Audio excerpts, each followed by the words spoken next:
അത്ര പോലെ ക്ലാസ്സിലിരിക്കട്ടെ അല്ലേ?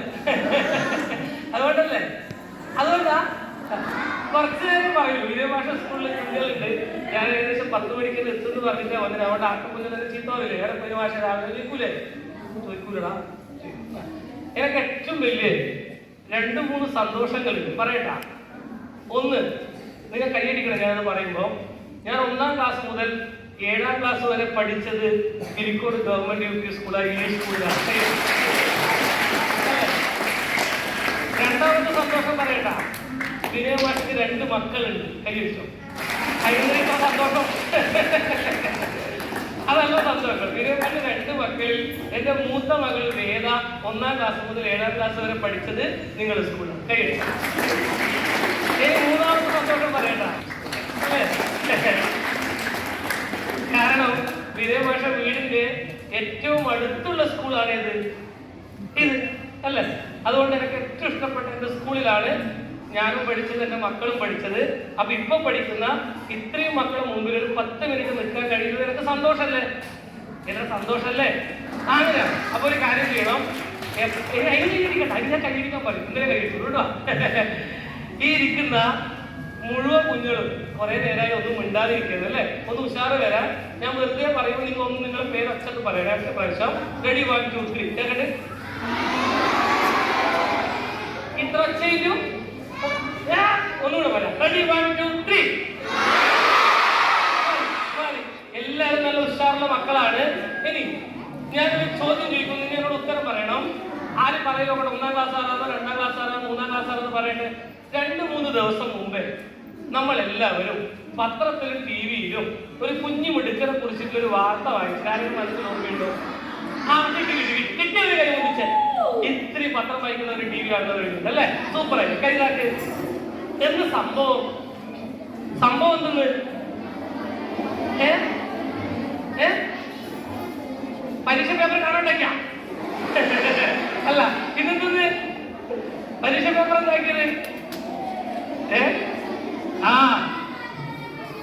അത് വീട്ടുമുട്ടിക്ക് അല്ലേ? ഓണം പരീക്ഷ കഴിഞ്ഞു. എന്നിട്ട് വിനയമാഷ പോലെ നിങ്ങളുടെ മാഷന്മാരെ പോലെ ടീച്ചർമാരെ പോലെ പരീക്ഷ കടലാസ് നോക്കി. പക്ഷെ 3ാം ക്ലാസ് പഠിക്കുന്ന നമ്മുടെ തലശ്ശേരിയുള്ള അഹാൻ എന്ന് പറയുന്ന ഒരു കുഞ്ഞു മുടുക്കൻ ഇന്നലെ ആരെ പോയി കണ്ടു? മുഖ്യമന്ത്രിനെ പോയി കണ്ടു. പിന്നെ ആരെ കണ്ടു? വിദ്യാഭ്യാസ വകുപ്പ് മന്ത്രിനെ കണ്ടു. എന്താ അവരെ കാണാൻ അങ്ങനെ കൂട്ടിക്കൊണ്ടുപോയ കാര്യം? പരീക്ഷയ്ക്ക് ഒരു ചോദ്യം ചോദിച്ചു അല്ലേ? എന്താ ചോദ്യം? മിടുക്കന്മാർ നിങ്ങൾ എല്ലാവരും സൂപ്പർ നടക്കറ. ഒരു ചോദ്യം ചോദിച്ചു. ഒരു കളിയുമായി ബന്ധപ്പെട്ട് എന്തെഴുതണം? ഒരു നിയമാവലി എഴുതും. അങ്ങനെ എല്ലാ നിയമാവലി എഴുതി. പക്ഷെ അവസാനം എഴുതിയ നിയമാവലി വളരെ ഗംഭീരായി. എന്താ എഴുതിയ അവസാനം? ജയിച്ചവർ തോറ്റവരെ കളിയാക്കരുത്. എന്താ എഴുതി? ജയിച്ചവർ. നിങ്ങൾക്കത് നല്ലതായിട്ട് തോന്നുന്നുണ്ടോ അല്ല മോശമായിട്ട് തോന്നുന്നുണ്ടോ? അഹാനിന് കേൾക്കുന്ന സുഖമില്ലാതെ പ്രയാസപ്പെട്ട് നിൽക്കുന്ന സമയത്ത് ഇവന് തോന്നി, എന്റെ പാവം അമ്മ എത്ര കഷ്ടപ്പാടുണ്ട്, അമ്മക്ക് ആ തുണി അലക്കാൻ ഞാൻ സഹായിക്കാം. അതുകൊണ്ട് ഇങ്ങനെ പിടിക്ക്. ഞാൻ റെഡി 1 2 3 കാര്യം പറയുമ്പോൾ നിങ്ങൾ ഒച്ചത്തെ കൈയടിക്കണം. പിലിക്കോട് ഗവൺമെന്റ് യു പി സ്കൂളിൽ അനുവദിച്ച ഈ സോഷ്യൽ സർവീസ് സ്കീമിന്റെ പ്രവർത്തനോദ്ഘാടനം നിർവഹിച്ചതായി വളരെ സ്നേഹത്തോടെ അറിയിക്കുന്നു. അപ്പൊ കാര്യം ചെയ്യാം. നമുക്ക് പിന്നെ വീണ്ടും കാണാം. ഇപ്പൊ കുറച്ച് സമയം അധികം അറിയാം. അപ്പൊ ഓക്കെ, നമ്മൾ പിന്നെ കാണൂലേ? സൂപ്പറായിട്ട് ഞാൻ പറഞ്ഞു, സൂപ്പറായിട്ട് എല്ലാം കൈയടിക്കണം. ആദ്യം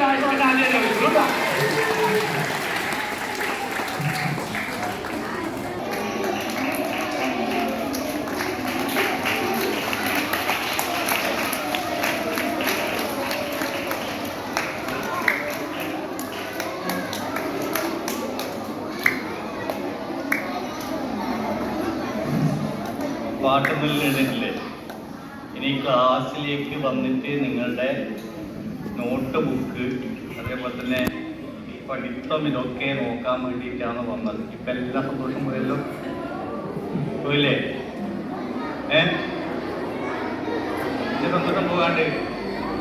അപ്പോൾ സ്കൂളിൽ ഇന്നത്തെ ഒരു പരിപാടി, എന്താ പരിപാടി? ഒരു സോഷ്യൽ സർവീസ് ക്ലബ്ബ് അല്ലേ? അതിൻ്റെ പരിപാടിയുടെ ഉദ്ഘാടനം നമ്മുടെ തൊട്ടടുത്തുള്ള അയൽപക്ക വിദ്യാലയമായ IALP സ്കൂൾ ചന്തേരിയിലെ അധ്യാപകനും ഈ സ്കൂളിലെ പൂർവ്വ വിദ്യാർത്ഥിയായിട്ടുള്ള വിനയം മാഷ് മോനിവിടെ പഠിക്കുന്നത് പറഞ്ഞ് അപ്പോൾ നിർവഹിച്ചു കഴിഞ്ഞു. അതുപോലെ തന്നെ ഈ ഒരു യോഗത്തിൽ അധ്യക്ഷത വഹിച്ചിട്ട് നമ്മുടെ PTA പ്രസിഡന്റ് ഉണ്ട്, സ്വാഗതം. പ്രധാന അധ്യാപകർ നിങ്ങളുടെ വൃത്തിയായിട്ട് സ്കൂളിൽ ഇടുന്നുണ്ട് അല്ലേ? എല്ലാവർക്കും തിരക്കായില്ലേ ക്ലാസ്സിലേക്ക് പോകാൻ വേണ്ടിയിട്ട്? ഇല്ലേ?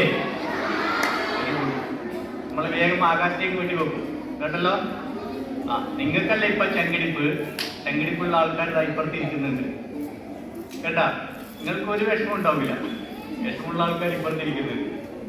അപ്പോ പ്രിയപ്പെട്ട മക്കളെ, വിനയ മാഷ് പറഞ്ഞത് നമ്മുടെ ഈ സ്കൂളിൽ, എല്ലാ സ്കൂളുകളിലും തിരഞ്ഞെടുക്കപ്പെട്ട സ്കൂളിൽ, ഞാൻ ഈ ഒരു ക്ലബിന്റെ ഇതുമായിട്ട് ബന്ധപ്പെട്ടിട്ട് സ്കൂളുകളുടെ പേര് കൊടുക്കണം എന്ന് പറഞ്ഞു കഴിഞ്ഞപ്പോൾ ഞാൻ അച്ഛനെ നമ്മളെല്ലാവരും അങ്ങനെ തന്നെയാണ്, ഒരമ്മ പെറ്റതുപോലെ നമ്മളെല്ലാവരും അങ്ങനെ തന്നെയാണ്,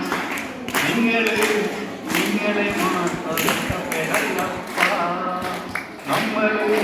നമ്മളെ മാത്രം ഇഷ്ടപ്പെടല്ലപ്പ. അങ്ങനെ അവനവനെ മാത്രം ഇഷ്ടപ്പെടാതിരിക്കാൻ നേരത്തെ നിങ്ങൾ കൈ വലിക്കുന്ന വീശിയില്ലേ? എന്ത് പറഞ്ഞിട്ട്? ഇങ്ങോട്ടേക്കാണോ വീശിയത്? അല്ല, പുറത്തേക്കാ വീശിയത് അല്ലേ?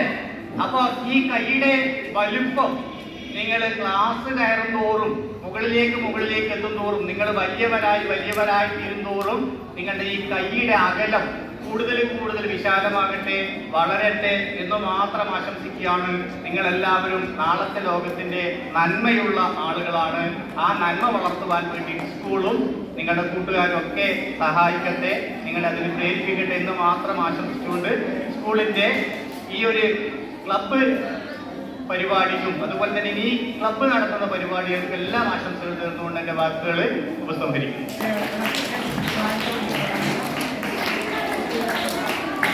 ചടങ്ങിലെ ആശംസ സുബ്രഹ്മണ്യ മാഷോട്.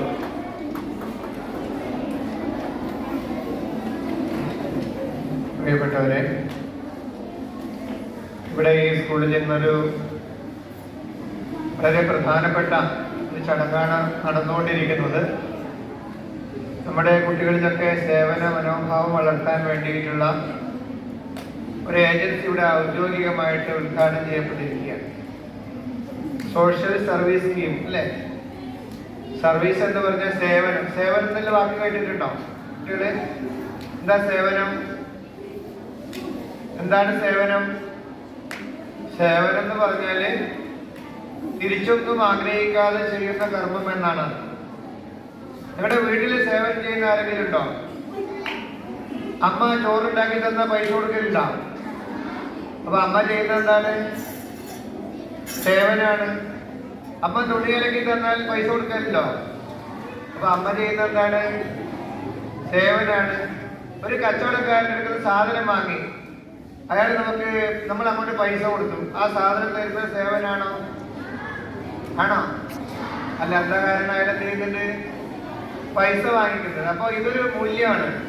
നമ്മുടെ ഉള്ളില് ഉണ്ടാകേണ്ട ഒരു നല്ലൊരു ബോധമാണ് സേവനം എന്ന് പറയുന്നത്. സാറൊക്കെ പറഞ്ഞതുപോലെ അതിന് നന്മയുണ്ടാകണം. വീട്ടിലെ അമ്മയൊക്കെ ചെയ്യുന്ന സേവനത്തിന് പൈസ കൊടുക്കാതിരുന്നാൽ എത്ര ശമ്പളം കൊടുക്കേണ്ടി വരും ആലോചിച്ച് നോക്കും. അതുകൊണ്ട് കുട്ടിക്കാലം മുതലേ നമ്മുടെ ഉള്ളിൽ നന്മയുടെ വിത്ത് പാകാൻ വേണ്ടുന്ന ഒരു അവസരമാണ്. ഇത് നല്ല രീതിയിൽ അധ്യാപികമാരെയൊക്കെ പ്രയോജനപ്പെടുത്തണം. ചൊട്ടയിലെ ശീലം ചുടല വരെ എന്ന് പറയുന്നത് പോലെ ഈ കുട്ടിക്കാലത്ത് കുട്ടികളുടെ ഉള്ളിലേക്ക് നമ്മൾ പാകുന്ന ഈ വിത്താണ് പിന്നീട് വളർന്നു വരുമ്പോൾ അതൊരു നല്ല നന്മ മരമായിട്ട് മാറുന്നത്. അപ്പോൾ ബോധപൂർവമായ ഇടപെടലിലൂടെ ഇത്തരം കുട്ടികളിലേക്ക് ഇത്തരം സന്ദേശങ്ങൾ എത്തിക്കുവാൻ ഈ ഒരു പദ്ധതിയിലൂടെ സാധിക്കട്ടെ എന്ന് മാത്രം ആശംസിച്ചുകൊണ്ട് എൻ്റെ വാക്കുകൾ സോഷ്യൽ സർവീസ് സ്കീം പരിപാടിക്ക് എല്ലാവിധ ആശംസകളും നേരുന്നു. ബഹുമാനപ്പെട്ട അധ്യക്ഷൻ, മറ്റ് വിശിഷ്ട വ്യക്തിത്വങ്ങളെ, പ്രിയപ്പെട്ട കുട്ടികളെ, അധ്യാപകരെ, ഇവിടെ നമ്മൾ ഇന്ന് ഒരു ഉദ്ഘാടനം നടന്നിട്ടുണ്ട് അല്ലേ? അതെന്തിനാന്ന് നിങ്ങൾക്ക് മനസ്സിലായോ? സോഷ്യൽ സർവീസ് സ്കീമിൻ്റെതാണ്. അത് നമ്മുടെ സ്കൂൾ ആദ്യമായി നടക്കുന്നതാണ്. അപ്പോൾ 5ാം ക്ലാസ്സിലെ കുട്ടികളാണ് ഇതിന് തിരഞ്ഞെടുക്കപ്പെടുക. ഏറ്റവും നന്നായിട്ട് നമ്മൾ പൊതുജനങ്ങൾ നമ്മുടെ സ്കൂളിലെ ക്ലാസ് മുറിയിൽ മാത്രമല്ലാതെ നമ്മുടെ സ്കൂളിന് പുറത്തും ഒരു ലോകമുണ്ട്. ആ ലോകത്തെക്കുറിച്ച് നിങ്ങൾക്ക് മനസ്സിലാക്കി തരിക, മറ്റു സഹജീവികളോടുള്ള സ്നേഹവും ഒക്കെ നിങ്ങളിൽ വളർത്തുക എന്നുള്ളതാണ് ഇതിൻ്റെ ലക്ഷ്യം. അപ്പം അത്തരത്തിലുള്ള നല്ല കുട്ടികളായി വാർത്തെടുക്കാനുള്ള ഒരു പദ്ധതിയാണ് ഇവിടെ ഇന്ന് ഉദ്ഘാടനം ചെയ്യപ്പെട്ടിരിക്കുന്നത്. ആദ്യമായി ഈ പരിപാടി അധ്യക്ഷ സ്ഥാനം അലങ്കരിച്ച നമ്മുടെ പ്രിയങ്കരനായ PTA പ്രസിഡന്റ് പ്രദീപ് അവർക്ക് എൻ്റെ സ്കൂളിൻ്റെ പേരിലുള്ള നന്ദി അറിയിക്കുകയാണ്. അതുപോലെ തന്നെ ഈ പരിപാടി, ഇത്രയും നല്ലൊരു പരിപാടി നമുക്ക് ഉദ്ഘാടനം ചെയ്യാൻ കിട്ടിയിരിക്കുന്നത് നമ്മുടെ സ്കൂളിൻ്റെ തന്നെ സ്വത്തായ വിനയൻ മാസ്റ്ററാണ്. അദ്ദേഹത്തോടും അദ്ദേഹത്തിൻ്റെ അഭാവത്തിൽ ഇവിടെ നന്ദി അറിയിച്ചു വരികയാണ്. അതുപോലെ തന്നെ അവിചാരിതമായി ഇവിടെ എത്തിച്ചേരുകയും കാണാൻ ചെയ്ത നമ്മുടെ സർ, അദ്ദേഹം ആശംസകൾ അർപ്പിച്ച് സംസാരിച്ചിരിക്കുകയാണ്. അദ്ദേഹത്തിനും ഈ സർവീസ് സ്കീമിൻ്റെ പേരിലുള്ള നന്ദി അറിയിച്ചു കൊടുത്തു. അതുപോലെ തന്നെ നമ്മുടെ BPC സുബ്രഹ്മണ്യൻ സാർ, അദ്ദേഹത്തിനും സ്കൂളിൻ്റെ പേരിലും എൻ്റെ പേരിലും സ്കീമിൻ്റെ പേരിലുമുള്ള നന്ദി അറിയിച്ചു കൊള്ളുകയാണ്. അതുപോലെ തന്നെ നിങ്ങളോട് 2 വാക്ക് സംസാരിച്ച നിങ്ങളുടെ സ്കൂൾ ലീഡർ, അവൾക്കും എൻ്റെ പേരിലും സ്കൂളിൻ്റെ പേരിലുമുള്ള നന്ദി അറിയിച്ചു കൊള്ളുന്നു. പിന്നെ ഏറ്റവും കൂടുതൽ നന്ദി പറയേണ്ടത് നല്ല മിടുക്കന്മാരായിട്ട് ഇവിടെ ഇരിക്കുന്നില്ലേ? ഉണ്ടാ അച്ചടക്കത്തോടെ നിങ്ങൾ മിണ്ടാതെ ഇരിക്കണം. നല്ല കുട്ടികളാണെന്നുള്ളത് തെളിവാണത് കേട്ടാ. പറയുമ്പോൾ മാത്രം സംസാരിക്കുക. നമ്മൾ മിണ്ടാൻ പറയുമ്പോൾ ഉണ്ട് കേട്ടാ. അല്ലാതെ നല്ല അച്ചടക്കത്തോടെ ഇരിക്കുന്നത് കാണട്ടെ, എല്ലാവരും ഒന്ന് കാണട്ടെ കേട്ടാ. അപ്പോൾ ഈ മക്കൾക്കും എൻ്റെ നന്ദി അറിയിച്ചു കൊള്ളുകയാണ്. സർവീസ് സ്കീമിൻ്റെയും സ്കൂളിൻ്റെയും നന്ദി അറിയിക്കുന്നു. അതുപോലെ ഇവിടെ എത്തിച്ചേർന്നിട്ടുള്ള നമ്മുടെ രക്ഷിതാക്കളുണ്ട്, അവർക്കും സ്കീമിൻ്റെ പേരിലും സ്കൂളിൻ്റെ പേരിലുമുള്ള നന്ദി അറിയിച്ചുകൊള്ളുന്നു. അതുപോലെ തന്നെ നമ്മുടെ സഹപ്രവർത്തകരായിട്ടുള്ള അധ്യാപകർക്കും എല്ലാവർക്കും നന്ദി അറിയിച്ചുകൊണ്ട്